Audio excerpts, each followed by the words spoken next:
এই মাত্ৰ যে আপুনি ক'লে বেলেগে গণ্ডগোল কৰিলে মই কৰিমেই তাৰমানে সেইটো কি একদম পূৰ্বৰ ধাৰণা থাকে নেকি যদি মোক কোনোবাই কিবা কৰে মই তাৰমানে তাৰ প্ৰত্যুত্তৰ তেনেকৈ যদি গণ্ডগোল কৰে তাক যদি প্ৰটেষ্ট নকৰে মই তাক কাপোৰ ফুল কওঁ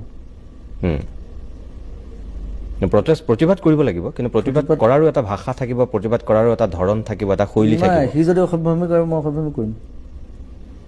মই কি এৰি দিম মই ইমান চবৰ মানুহ নহয় কিন্তু আপুনিতো শিল্পী আপুনিতো জ্ঞানী মানুহ আপোনাৰ দেউতা চুৰ কাৰণে আপুনিও কি চুৰি কৰিব নেকি সেইটোতো আপুনি কেতিয়াও জ্ঞানী মানুহৰ লক্ষণ নহ'ব তেতিয়া নহয় না চুৰ কৰাৰ কথা কোৱা নাই মই আপুনি যে কৈছে কোনোবাই যদি অসভ্যামি কৰে মই কৰিম তাৰমানে আপুনি মহাত্মা গান্ধীৰ সেই দিন কেতিয়াবাই হেৰাই গৈছে সেইটো বিশ্বাস কৰে না মই গাল পাতি দিয়া মানুহ নহয় মই চে গুয়েভাৰা ৰাখিছোঁ